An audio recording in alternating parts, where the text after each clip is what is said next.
시청자 여러분 안녕하십니까? JTBC 아침 뉴스입니다. 전북은 오늘 아침 전주 영상 5도, 정읍 3도의 기온 분포를 보이고 있습니다. 오늘은 구름이 조금 낀 가운데 대체로 맑은 날씨를 보이겠습니다. 낮 최고 기온은 전주 15도 등 13도에서 16도의 분포로 평년보다 1, 2도가량 높겠습니다. 미세먼지 농도는 보통 수준을 보이다가 오후에는 나쁨 수준으로 높아지겠습니다. 바다의 물결은 0.5m로 잔잔하겠습니다. 전주기상지청은 내일부터 차차 흐려져 주말인 모레 흐리고 비가 내리겠고 낮 기온도 다소 떨어질 것으로 내다봤습니다. 전라북도가 지원하는 새만금 상설 공연과 전북 브랜드 상설 공연이 예산만 낭비한다는 비판을 받고 있습니다. 지난해 33억 원을 지원했는데 공연 수입이 2억 원에 불과해 31억 원의 적자를 기록했습니다. 김철 기자입니다. 지난 2011년부터 새만금에서 열리는 상설 공연입니다. 아리울 스토리로 알려진 이 공연은 2010년 새만금 방조제 개통 이후 새만금의 볼거리를 위해 7년째 장기 공연하고 있습니다. 지난해 정부와 전라북도가 지원한 예산만 18억 원이 넘습니다. 하지만 공연 수입이 8천만 원에 그쳐 17억 원을 손해봤습니다. 2014년부터 전북예술회관에서 시작된 전북 브랜드 공연 춘향도 낙제점입니다. 지난해 15억 원을 지원했지만 공연 수입은 1억 원에 그쳤습니다. 새만금 상설 공연과 전북 브랜드 공연은 지난해 모두 33억 원을 지원받고도 공연 수입 2억 원이라는 초라한 성적표를 받았습니다.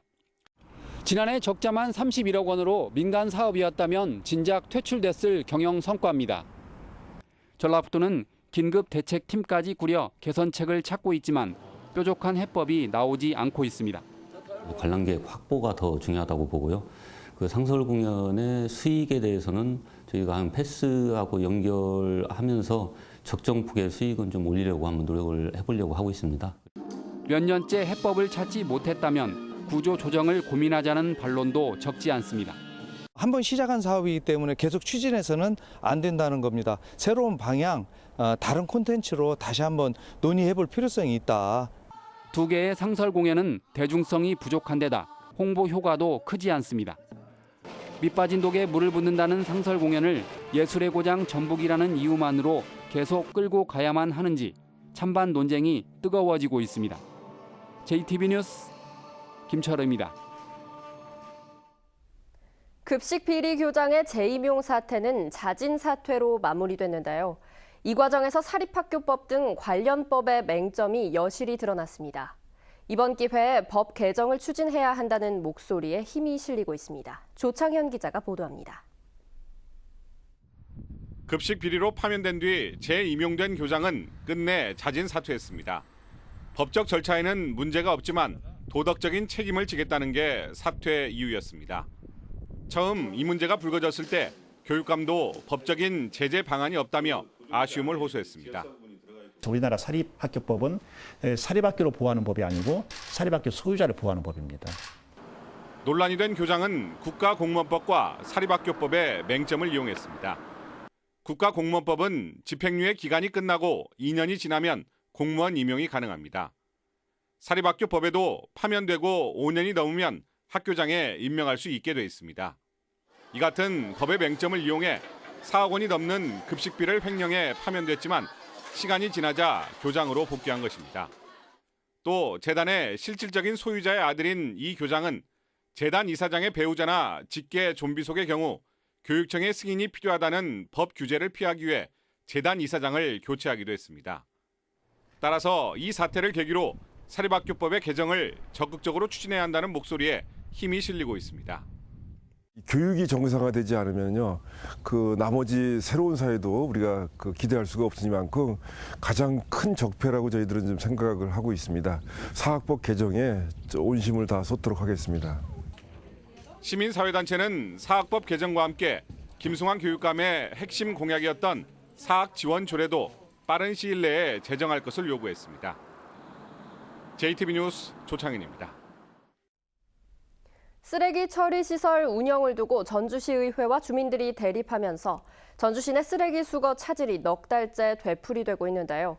중재안이 가닥을 잡으면서 수거 대란의 해결 가능성이 엿보이고 있습니다. 권대성 기자입니다. 수거되지 않은 쓰레기들이 어른 키높이만큼 쌓여 있습니다. 쓰레기 더미가 가뜩이나 비좁은 인도를 모두 차지한 곳도 있습니다. 쓰레기 수거 차질은 지난해 말부터 넉 달째 되풀이되고 있습니다.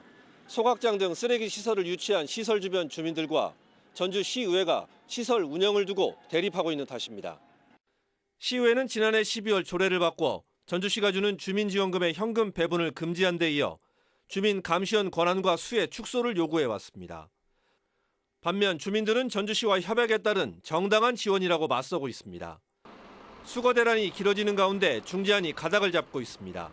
주민지원금의 현금 배분을 허용하는 대신 수거 차량 회차 조치 같은 감시원 권한을 축소하고 감시원 수를 연차적으로 절반가량 줄이자는 내용입니다.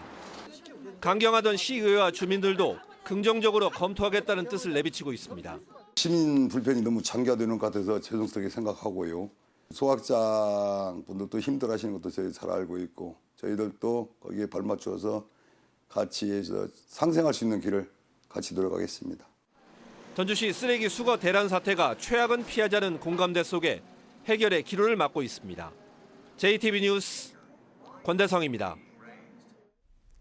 한동안 부진을 면하지 못하던 전북 수출이 반등 조짐을 보이고 있습니다.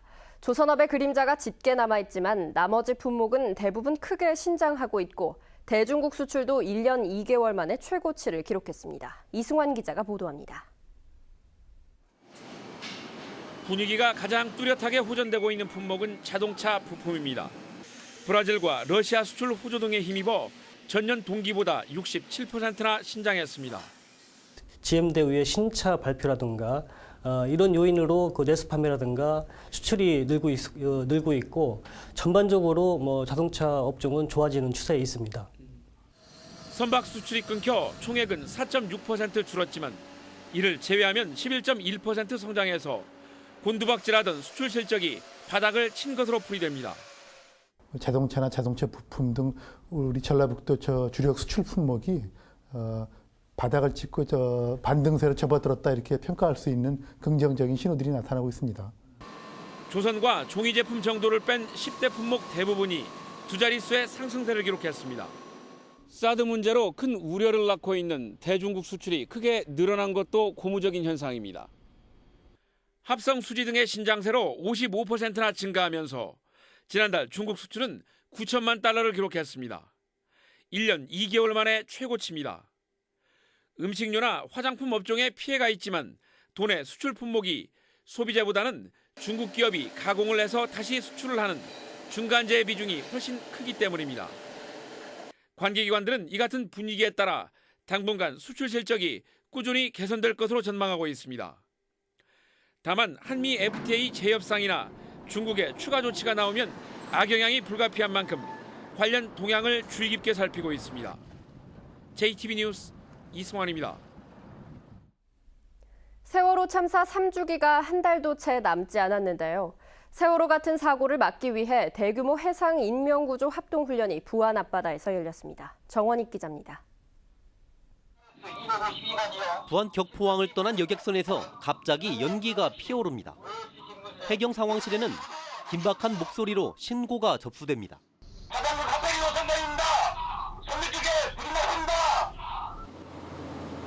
출동 명령을 받은 함정들은 빠른 속도로 여객선에 다가섭니다. 하지만 불안감을 느낀 일부 승객들이 잇따라 바닷속으로 뛰어듭니다.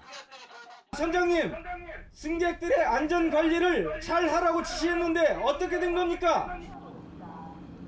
사고 현장에 도착한 대원들은 곧바로 표류하는 승객 구조에 나섭니다. 마지막 승객은 위치를 확인한 헬기가 구조에 성공합니다. 불이 번진 여객선에서는 승객들이 슬라이드를 이용해 무사히 탈출합니다. 세월호 참사 3주기를 한 달가량 앞두고 여객선 화재를 대비한 인명구조 훈련이 열렸습니다. 초등학생들도 해상 탈출 체험에 동참했습니다. 배에서 화재가 났을 때 어떻게 하는지 배웠는데 생활에서 너무 유익한 정보였고 너무 재밌었어요. 이번 훈련에는 3,000톤급 경비함정 등 선박 13척과 헬기 2대가 동원됐습니다. 해양 구조 능력을 강화하고 국민 체험형 현장 훈련을 함으로써 자라나는 학생과 시민들의 해양 안전 의식 함양을 고취하고 실전 상황에 맞는 해상 훈련이 재난 위기를 극복하는 데 큰 도움이 될 것으로 보입니다. JTB 뉴스 정원익입니다. 어제 전국 250군데 투표소에서 치러진 더불어민주당 경선 현장 투표 결과가 당초 약속과 달리 공개돼 후보들이 반발하고 있습니다. SNS를 중심으로 퍼진 문서에 따르면 특정 후보가 65.6%, 나머지 후보는 25% 미만의 득표율을 보이고 있습니다. 이에 따라 상대적으로 득표율이 낮은 캠프의 반발이 커지고 있습니다. 출처는 밝혀지지 않았지만 어제 투표에 참여한 5만여 명 가운데 11,000여 명의 득표를 합산한 것에 불과해 정확한 통계로 보기도 어렵습니다. 더민주는 무분별한 투표 결과 유포가 큰 문제를 야기할 수 있고 허위 사실일 경우 엄한 조치가 따를 것이라고 경고했습니다.